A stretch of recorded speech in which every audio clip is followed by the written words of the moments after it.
Lo voy a leer en la versión Reina Valera.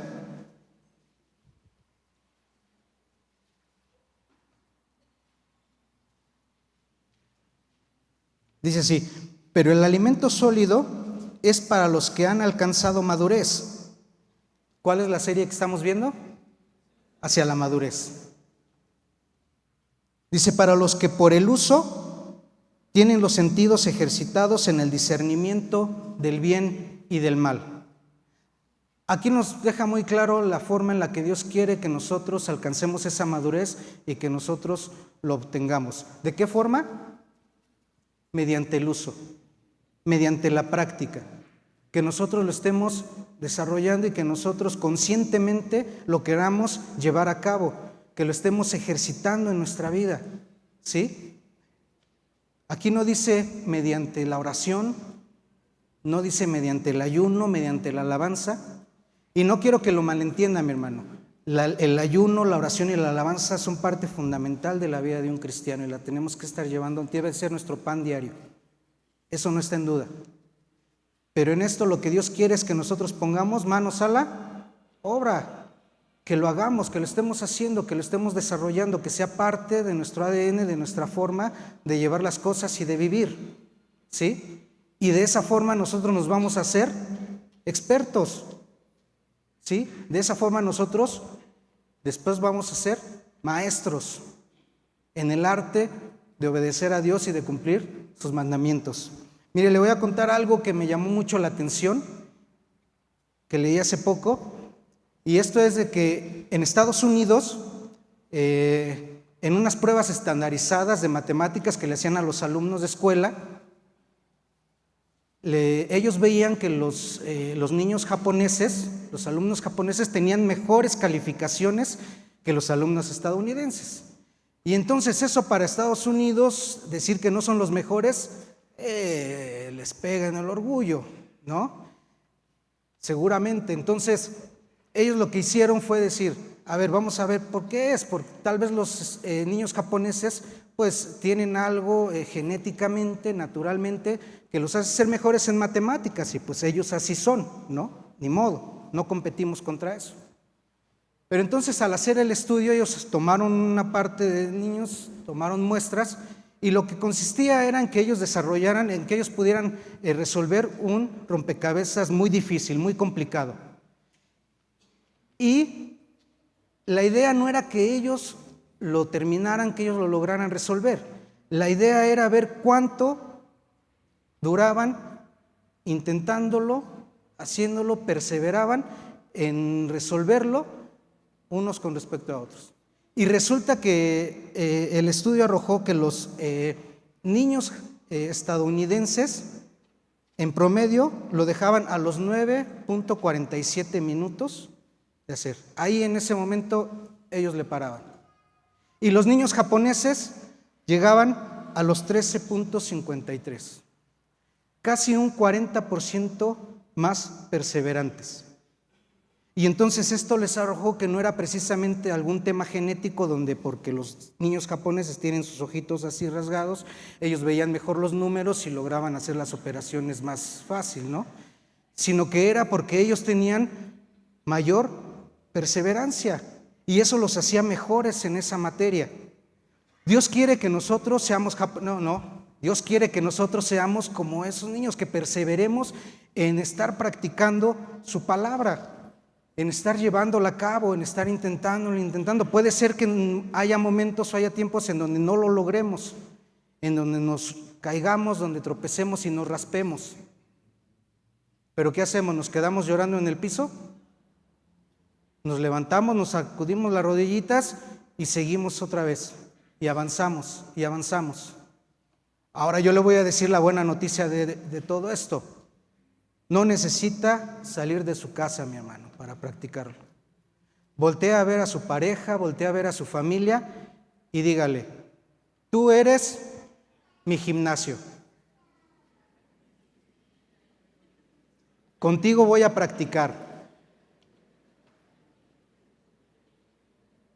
a ti te voy a tratar como quiero que me trates. Sí, es un muy buen lugar para empezar, ¿no? Nuestra pareja, nuestra esposa, nuestros hijos. Y si logramos hacerlo ahí, hemos avanzado un buen trecho y podemos salir allá afuera y hacerlo con los demás. ¿Sí? Es una buena noticia, ¿no? Hay veces que no queremos salir de casa por el tráfico, el frío, la lluvia. Lo practicamos en casa. ¿Cuál es el problema? ¿Sí? Y esa es la forma que Dios quiere, que vivamos poniendo en práctica, echando a andar nuestra fe en que si es lo que Él nos manda y nos dice, eso trae bendición a nuestra vida. ¿Sí? Amén. En Dios no existen atajos, mi hermano. Dios quiere que lo hagamos, que pongamos en marcha lo que nos enseña. ¿Sí? Porque si no lo ponemos en marcha, corremos en riesgo de que esto se vuelva un conjunto de costumbres que pudiéramos tener que de poco nos servirían. ¿Sí? El asunto es poner manos a la obra. ¿Qué les parece si regresamos a Primera de Juan? Estamos revisando la carta de Juan. Y ahora vamos a leer el versículo 4 y 5. Dice, porque todo el que ha nacido de Dios vence al mundo. Esta es la victoria que vence al mundo, nuestra fe. ¿Quién es el que vence al mundo? Sino el que ha creído que Jesús es el Hijo de Dios. Mire, aquí lo pudimos leer ayer, antier, lo podemos leer hoy y lo podemos leer mañana y va a seguir diciendo, vence. Y esto quiere decir que es una permanencia y es una condición que se debe mantener en nuestras vidas, vencer al mundo. ¿Y qué es lo que vence al mundo? Nuestra fe. ¿Nuestra fe en qué? En que Jesús es el Hijo de Dios. ¿Sabe por qué es importante? Porque eso allá afuera cada vez más se está poniendo en duda. Y en los tiempos de Juan, cuando Juan escribió estas cartas a las iglesias que él pastoreaba y que estaban alrededor en Asia Menor, resulta que había gente que había salido y que ya después estaba proliferando de que Jesús no era el Mesías y que Jesús no era el Señor. ¿Se parece a nuestros tiempos? Mucho, ¿no? Y Dios quiere que nosotros fortalezcamos esa fe, que nos agarremos de eso, porque allá afuera nos van a decir lo contrario y lo van a poner en tela de juicio. ¿Y nosotros qué vamos a estar seguros? De que Jesús es el Señor. ¿Sí? Muy bien. ¿Qué le parece si me acompaña a leer Gálatas? Capítulo 5, versículo 6.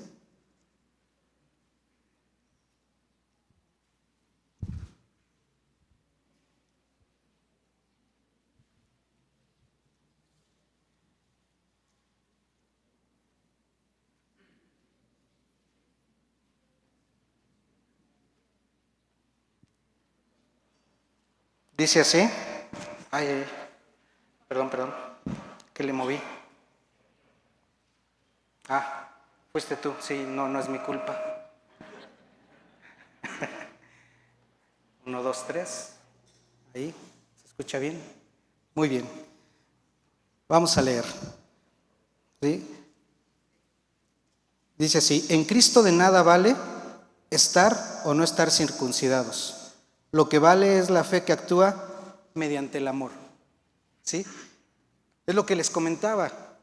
El asunto es ponerlo en obra, porque en su pueblo había una serie, ya se había vuelto toda una serie de rituales que decían, si tú te circuncidas, das un pasito hacia Dios.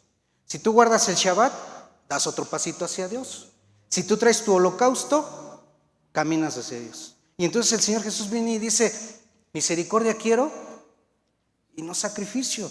Practícalo con tu prójimo, practícalo en tu casa, con tu familia. Ponlo en marcha, hazlo vivo en tu vida.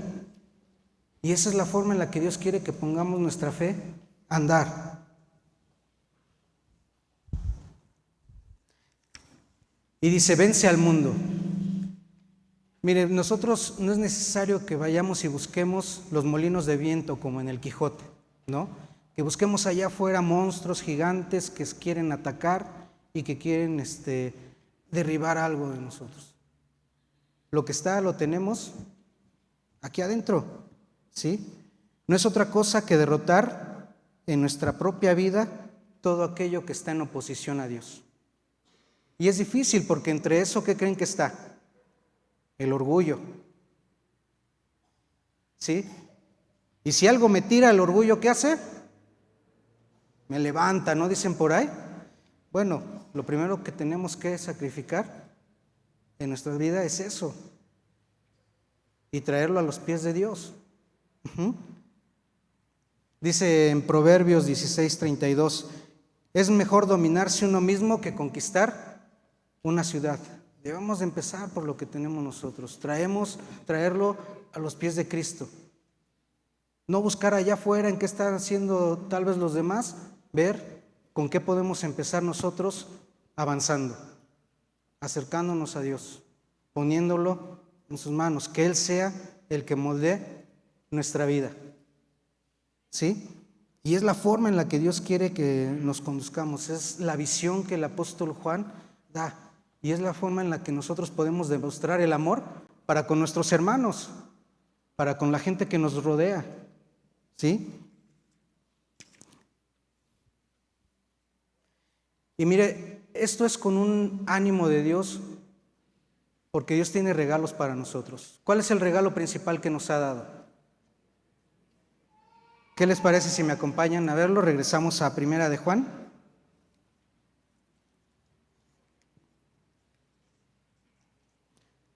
Seguimos en el capítulo 5 y vamos a leer el versículo 13, por favor.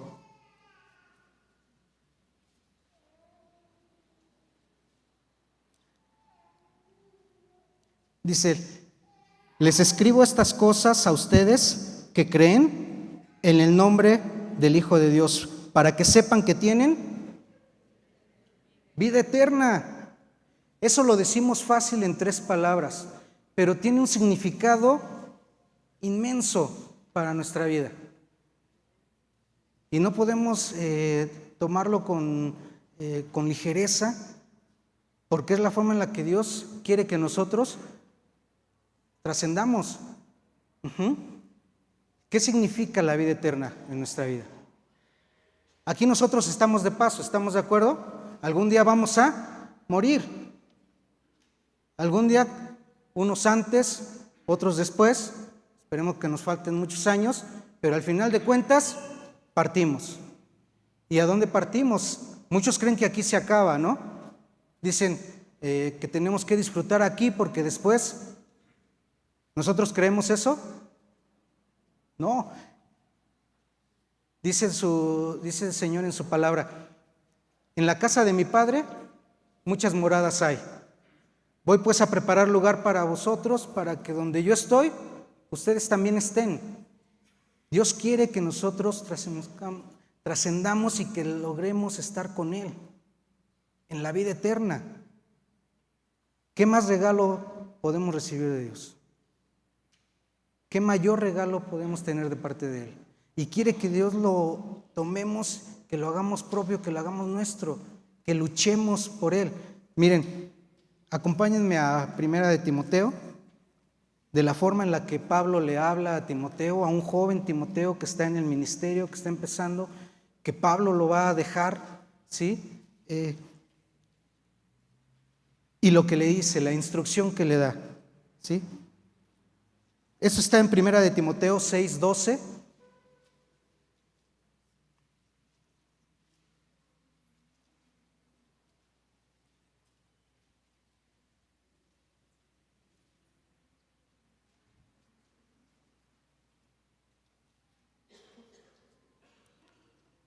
Dice así, pelea la buena batalla de la fe, haz tuya la vida eterna, a la que fuiste llamado y por la cual hiciste aquella admirable declaración de fe delante de muchos testigos. Entonces, Pablo le está diciendo, haz tuya la vida eterna a la cual fuiste llamado, y es lo mismo que nosotros nos dice, haz tuya la vida eterna. Pero esto es como sucedía con el pueblo de Israel, que el Señor le dice, ahí está la tierra prometida. ¿Qué es lo que tienes que hacer? Entrar y poseerla. Oye Dios, pero es que hay algunos gigantes que como que me van a decir que no. Hay pueblos paganos que no tan fácil van a querer salirse. Pero Dios, ¿qué les dice? Eso ya es tuyo. ¿Cuáles son esos gigantes en nuestra vida? ¿Cuáles son esas cosas, esos pueblos paganos que quieren impedir que nosotros tengamos vida eterna? Bueno, contra eso tenemos que nosotros luchar, pero ¿en quién tenemos la victoria? En Cristo. Dios le dio la victoria a su pueblo. Si su pueblo hubiera ido solo, si Dios no hubiera ido delante de él, si su pueblo no se hubiera convencido, no le hubiera creído en lo que Dios le da, ¿lo hubiera logrado? De ninguna manera. Se hubieran quedado afuera, ¿no? No hubieran podido atravesar todo eso y no hubieran podido vencer a todas esas naciones que estaban delante de ellos. Pero ¿cuál era la condición? Que ellos fueran y la tomaran, la poseyeran. Pelear iban a tener que pelear. No iban a llegar y ellos habían huido, no iban a entrar a poseer la tierra y que la gente ya lo hubiera abandonado. La pelea ahí está para nosotros, mi hermano. Es una lucha constante que nosotros tenemos que tener en nuestra vida, donde nosotros tenemos que fortalecernos, tenemos que ejercitarnos, tenemos que avanzar en esto delante de Dios. Es la forma que Dios tiene para nuestra vida, lo que Dios quiere que nosotros nos mantengamos andando, que nos mantengamos haciendo, ¿sí? Sabemos que aquí no es una carrera de velocidad, sino de aguante, ¿sí? Porque nosotros en un punto de nuestra vida llegamos a Cristo, nos arrepentimos, ¿sí?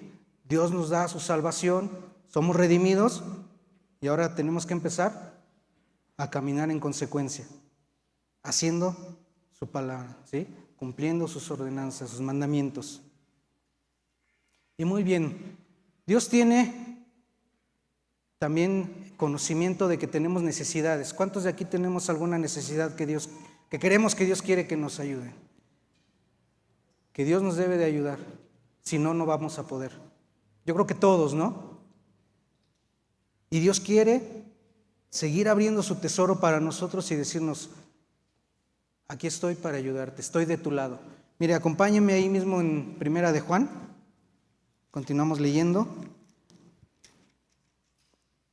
Y ahora vamos a leer del capítulo 5, el versículo 14 y 15, por favor. Dice, esta es la confianza que tenemos al acercarnos a Dios. Lo primero que tenemos que hacer es acercarnos confiadamente.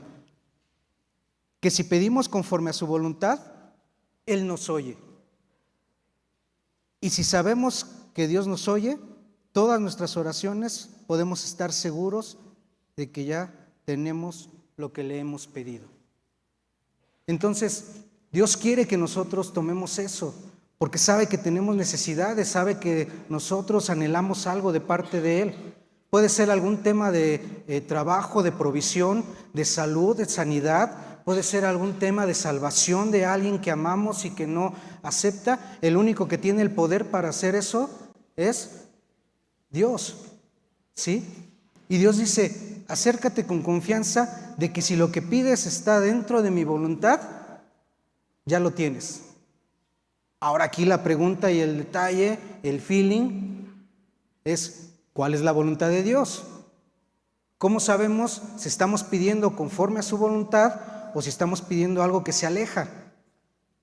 ¿Sí? Y eso es importante saberlo, porque podría ser que suene muy bonito, que queramos algo muy bien, pero dice que Él escudriña los corazones, ¿no? Y dice que hay caminos que al hombre le parecen derechos, pero terminan no siéndolo tanto. Entonces, ¿de qué manera nosotros podemos pedir y tener esa seguridad de que lo estamos haciendo acorde a su voluntad? ¿Qué le parece si me acompañan a leer Romanos? A mí me costó un poquito de trabajo, les confieso, porque le daba un poquito de vueltas y decía, bueno, Dios, ¿cómo voy a saber que es conforme a tu voluntad? Muéstrame, ¿cómo vamos a poder tener algo práctico en donde nosotros podamos entender esto? ¿Sí? Afortunadamente la palabra de Dios se explica por ella misma. Y miren, ¿qué les parece si me acompañan a ver Romanos 8?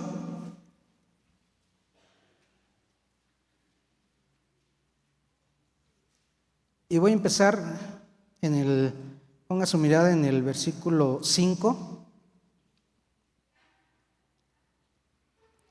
Dice: los que viven conforme a la naturaleza pecaminosa fijan la mente en los deseos de la naturaleza, de tal naturaleza. En cambio, los que viven conforme al Espíritu fijan la mente en los deseos ¿de quién? Del Espíritu.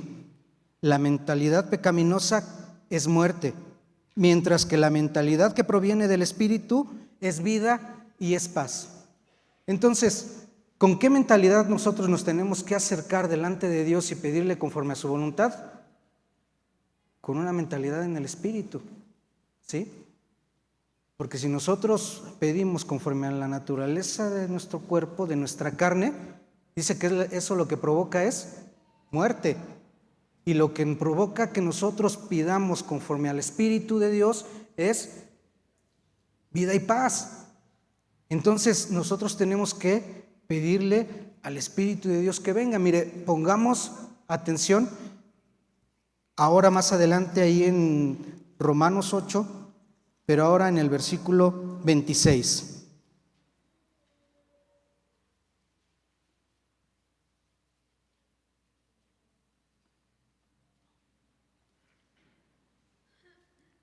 Dice: asimismo, en nuestra debilidad, el Espíritu acude a ayudarnos. No sabemos qué pedir, pero el Espíritu mismo intercede por nosotros con gemidos que no pueden expresarse con palabras. ¿Quién nos acude a ayudar cuando no sabemos qué pedir? El Espíritu de Dios, ¿sí? Dios nos da todo lo que necesitamos para ponernos frente a Él y para poder estar en sintonía. Mira, esto es como un radio. Cuando nosotros prendemos el radio y queremos sintonizar nuestra estación preferida, nosotros le estamos dando vuelta, y cuando la logramos encontrar se escucha bonito, ¿no? No sé cuál es la que le gusta, a mí me gusta el fonógrafo, ¿sí? Exacto, ¿sí? Usted sí sabe. Entonces, la escuchamos. Dios quiere que así mismo nos pongamos nosotros en sintonía por medio de su Espíritu para que Él nos escuche. Pero ¿qué pasa cuando usted no encuentra esa estación y le está batallando en el radio y nada más se escucha? ¿Qué termina haciendo? Apaga el radio. ¿Qué cree que Dios termina haciendo cuando no logramos sintonizarnos con Él? Apaga esa oración, porque sabe que no nos conviene, sabe que por ahí no va a circular, ¿sí? Entonces, nosotros tenemos la ayuda de su Santo Espíritu para lograr acercarnos a Dios. Su Santo Espíritu quiere venir en nuestra ayuda, su Santo Espíritu quiere interceder por nosotros, pero lo que nosotros tenemos que hacer, ¿qué es? Pedirle que lo haga, entrar en una comunión con Él, practicarlo, ponerlo por obra, ¿sí? Y decirle: Dios, Espíritu de Dios, yo no sé qué pedir, yo no sé si esto está correcto, tú sí lo sabes, ayúdame a interceder. Lo pongo en tus manos. Pon orden en mis pensamientos, pon orden en mis peticiones y ayúdame.